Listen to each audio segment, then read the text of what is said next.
This is Jasmina. She may look like any other girl, but when she was 11, she began to suffer with anorexia. Instead of playing outside with her friends and eating ice cream, she was counting calories, exercising excessively, rapidly losing weight, and she had to spend 2 months in the hospital because she could not take down food without vomiting. When explaining the cause behind her actions, Jasmina simply stated that this was from comparing herself with models in magazines. There is a belief among young women that the unrealistic portrayal of females in media is an accurate representation of how they should look.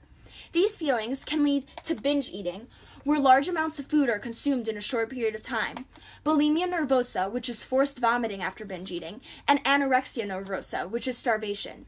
These drastic measures of losing weight are extremely dangerous and can actually lead to the opposite of what is intended, which is weight gain. It is clear that throughout time, societal standards have greatly changed.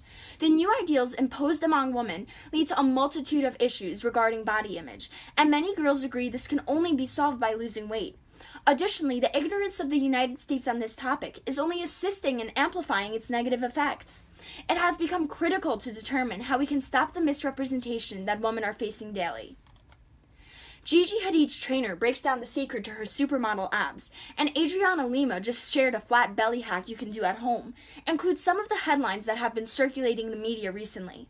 These articles in Vogue and Cosmopolitan portray the types of ideals that women are currently trying to mimic: flat stomachs, toned muscles, and a small waist.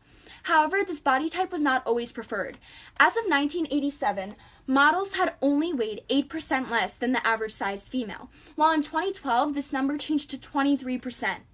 A study under the name of Size USA has found that the body mass index of most women is 26.6, which is considered slightly overweight. However, now models are at a BMI of 16.5, which is highly underweight. In the 1950s, models such as Marilyn Monroe had a BMI of about 19.6. This was the average weight, but she had the curves of a typical woman.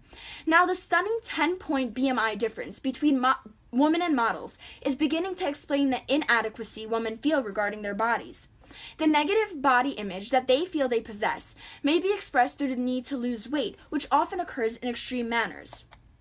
Lynn Grief, president of the Eating Disorder Association of America, has even stated, "I think it is more dangerous for young kids looking at some of these magazines today than smoking pot.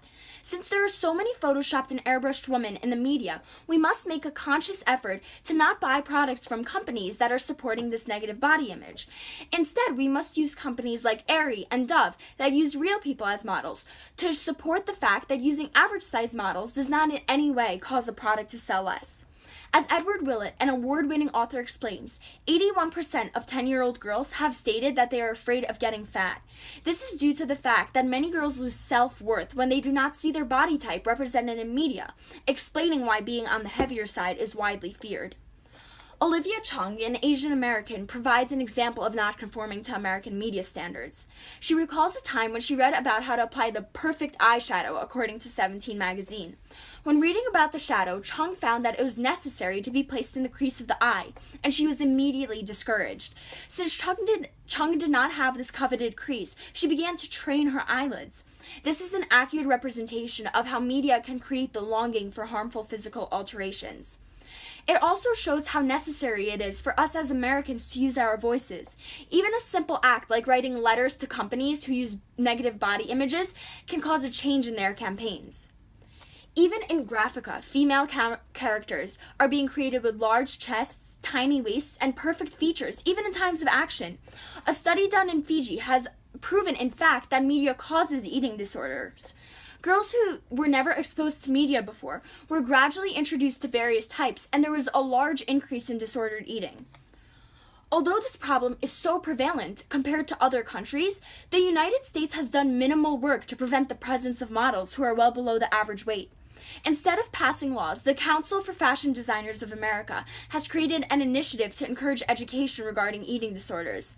Unfortunately, this is not close to effective with the conditions that have been presented in the fashion industry. France, the fashion capital of the world, has even created a law banning skinny models from walking the runway. This action was greatly influenced by the death of Isabel Caro, who was only 28 when she passed due to anorexia. She created a shocking campaign in an effort to bring awareness to anorexia, as her frail, naked body was put on display, which was a horrific and eye-opening sight.